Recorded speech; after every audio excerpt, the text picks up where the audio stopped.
सबसे पहले हम सभी इस पाठ के कवि भारत भूषण अग्रवाल जी का संक्षिप्त जीवन परिचय जान लेते हैं। भारत भूषण अग्रवाल जी का संक्षिप्त परिचय इस प्रकार है। भारत भूषण अग्रवाल का जन्म उत्तर प्रदेश के मथुरा नगर में सन 1919 ईस्वी में हुआ।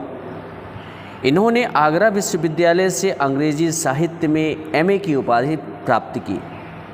इन्होंने आकाशवाणी में तथा अनेक साहित्यिक संस्थाओं में सेवा की। ये तार सप्तक के 7 कवियों में से एक कवि हैं। इनके प्रमुख कविता संग्रह हैं छवि के बंधन, जागते रहो, ओ अप्रस्तुत मन, अनुपस्थित लोग, मुक्ति मार्ग, एक उठा हुआ हाथ आदि। उतना वह सूरज है इनकी सर्वश्रेष्ठ रचना रही है, जिसके लिए इन्हें साहित्य अकादमी पुरस्कार से सम्मानित किया गया और इनका निधन 23 जून 1975 ईस्वी को हुआ। आइए इस पाठ के बारे में थोड़ा सा जान लेते हैं कि इस पाठ का परिचय क्या है। भारत भूषण अग्रवाल जी प्रयोगवादी कवि हैं और प्रयोगवादी कवि अपने काव्य की जो विशेषता रखी है वह है प्रकृति चेतना पर बल, जिसके माध्यम से सामाजिक चेतना को जगाने का कार्य भी किए हैं।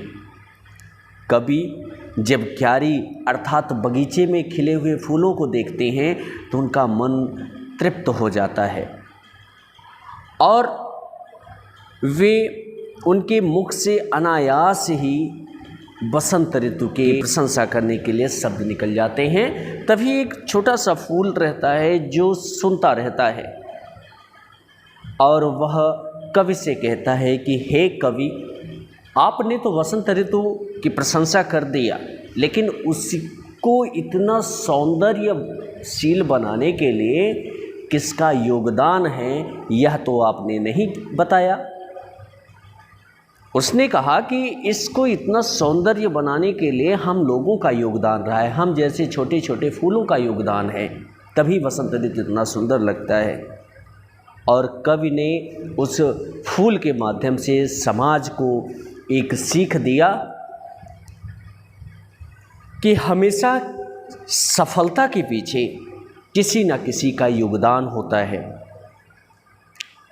और उस सफलता का योगदान सभी को मिलना चाहिए। तो आइए पाठ को प्रारंभ करते हैं। किसी की सफलता या उपलब्धि केवल उसकी ही कमाई नहीं होती, उसके पीछे उसके कितने ही अपनों का परिश्रम और संघर्ष जुड़ा होता है। यदि यह सच्चाई सब जान लें तो वे भी बहुत कुछ कर सकते हैं। प्रस्तुत कविता में कवि ने इसी बात को वसंत और फूल के माध्यम से बड़े सुंदर रूप से अभिव्यक्त किया है। तो आइए देखते हैं। हंसते खिलखिलाते रंग बिरंगे फूल क्यारी में देखकर जी तृप्त हो गया। नथुनों से प्राणों तक खिंच गई गंध की लकीर सी, आँखों में हो गई रंगों की बरसात, अनायास कह उठा वाह, धन्य है वसंत ऋतु। चूँकि अभी मैंने बताया कि प्रयोगवादी कवि की विशेषता है कि वे प्रकृति चेतना पर बल देते हैं, जिसके माध्यम से सामाजिक चेतना को जगाने का कार्य करते हैं। इसमें कवि अपने बारे में बताता है, कहता है कि जब हंसते खिलखिलाते रंग बिरंगे फूल क्यारी में देखकर जी तृप्त हो गया। कवि कहते हैं कि जब मैं क्यारी में अर्थात बगीचे में खिले हुए फूलों को देखा तो मेरा मन गदगद हो गया, मेरा मन तृप्त हो गया। नथुनों से प्राणों तक खिंच गई गंध की लकीर सी। आगे कहते हैं कि नाक से जो प्राण वायु गई वह प्राणों तक गई और प्राणों को भी सराबोर कर दी।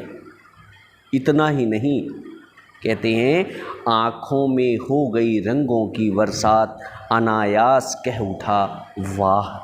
और फूलों की खुशबू नाक से प्राण तक एक लहर की तरह पहुंच गई और रंग बिरंगे फूलों को देखकर कवि की आँखें भी संतुष्ट हो गई, कवि की आँखें भी गदगद हो गई। कवि कहते हैं कि अनायास कह उठा वाह, कवि के हृदय से एक आवाज़ आई, वाह क्या ऋतु है, धन्य है वसंत ऋतु, धन्य है यह ऋतु, यह मौसम धन्य है, इसकी सुंदरता धन्य है। लौटने पर, अगला देखिए, अगले को, लौटने पर पैर ज्यों बढ़ाए तो क्यारी के एक कोने में दुबका एक नन्हा फूल अचानक बोल पड़ा, सुनो एक छोटा सा सत्य तुम्हें सौंपता हूँ, धन्य है वसंत ऋतु, ठीक है, पर उसकी धन्यता उसकी कमाई नहीं, वह हमने रची है, हमने। कवि कहते हैं कि ज्यों ही मैं घर वापस होने के लिए अपने पैर को पीछे लौटा, पीछे खींचा, ज्यों ही घर लौटने के लिए उस बगीचे से मैं अपने पैर पीछे खींचा, त्यों ही उस क्यारी का खिला हुआ एक पुष्प अचानक मुझसे बोला कि सुनो, सुनिए, एक छोटा सा सत्य तुम्हें सौंपता हूँ, एक छोटा सत्य आपको मैं बताता हूँ, धन्य है वसंत ऋतु, ठीक है, कहता है वह छोटा सा पुष्प, कहता है कि आपने वसंत ऋतु को इस सौंदर्य का श्रेय दिया, वह ठीक है, पर उसकी धन्यता उसकी कमाई नहीं, वह हमने रची है। आगे कहता है कि जिसके लिए आपने उसे धन्यवाद कहा वह उसकी अकेले की कमाई नहीं है, वह हमने रची है। अर्थात वसंत ऋतु के पास जो सौंदर्य है वह हमने रची है, यानी मैंने, छोटे छोटे फूलों ने, यानी मैंने, मुझे जैसे मेरे अनगिनत साथियों ने। कहने का तात्पर्य है कि वह छोटा सा पुष्प कहता है कि वसंत ऋतु के पास जो सौंदर्य है वह वसंत ऋतु के अकेले की कमाई नहीं है, उसको इतना सौंदर्यशाली बनाने में हम जैसे छोटे छोटे फूलों का सहयोग है, अनगिनत हमारे साथियों का सहयोग है, जिन्होंने इस क्यारी में अपने पांव ठांव पर धूप और बरसात, जाड़ा और पाला झेल सूरज को तपा है, पूरी आयु एक पांव पर। तुमने ऋतु को बखाना, पर क्या कभी पल भी तुम उस लौ को भी देख सके जिसके बल मैंने और इसने और उसने, यानी मेरे एक एक साथी ने मिट्टी का अंधेरा फोड़ सूरज से आंखें मिलाई हैं, उससे यदि जानते तो तुमसे भी रंग जाती एक ऋतु। आगे वह फूल कहता है जिन्होंने इस क्यारी में अपने अपने ठाव पर, मैंने और मेरे साथियों ने विपरीत परिस्थितियों को झेला है। विपरीत परिस्थितियां, धूप, बरसात, जाड़ा, पाला, सूरज की गर्मी, एक पांव पर हम सभी लोग खड़े होकर सहन किए हैं। तुमने ऋतु को बखाना, कहता है कि आप तो बस केवल वसंत ऋतु की प्रशंसा किए, बसंत ऋतु को इतना सुंदर बनाने में हम सभी का सहयोग रहा, आपने हम सभी की प्रशंसा क्यों नहीं किया? पर क्या कभी पल भर भी तुम उस लौ को देख भी सके जिसके बल? आगे कहता है कि मोर ने पूरी आयु एक पांव पर खड़े होकर तप किया, तब हमें यह सौंदर्य प्राप्त हुआ है। फूल कहता है तुमने केवल बसंत ऋतु की प्रशंसा किया है। आगे कवि इन फूलों के माध्यम से समाज को समझाना चाहता है। क्या समझाना चाहता है? मैंने और इसने और उसने, यानी मेरे एक एक साथी ने मिट्टी का अंधेरा फोड़ा।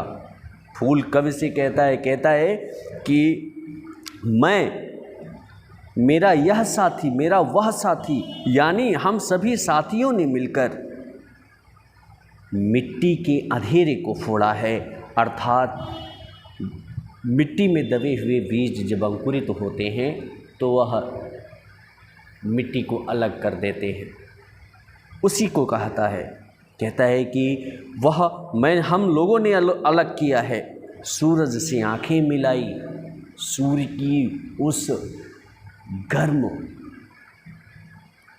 की गर्मी को हम लोगों ने अपनी आँखों से देखा और उसे सहन किया।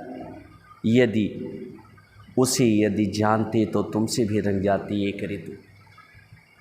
वह फूल कहता है कि अगर इसे आप सभी लोग जानते, आप सभी समझते, आप लोगों में भी हम लोगों की तरह सहन शक्ति होती, तो आप लोग भी इस संसार के लिए कुछ करते, इस समाज के लिए कुछ करते। आगे वही कवि क्या समझाना चाहते हैं, एक बार जान लीजिए कि जिस प्रकार फूल कवि को समझाना चाहता है, उसी प्रकार कवि समाज को भी समझाना चाहते हैं कि अगर प्रत्येक व्यक्ति एक पांव पर खड़ा होकर संघर्ष करता है, विपरीत परिस्थितियों का सामना करता है, जो हमें बसंत ऋतु जैसा समाज मिलेगा, तभी हम वसंत ऋतु जैसा समाज प्राप्त कर सकेंगे। एक अच्छा, चारों तरफ खुशबू बिखेरने वाला समाज बनेगा। और यह तभी संभव है जब हम सब विपरीत परिस्थितियों का सामना करने में सफल होंगे।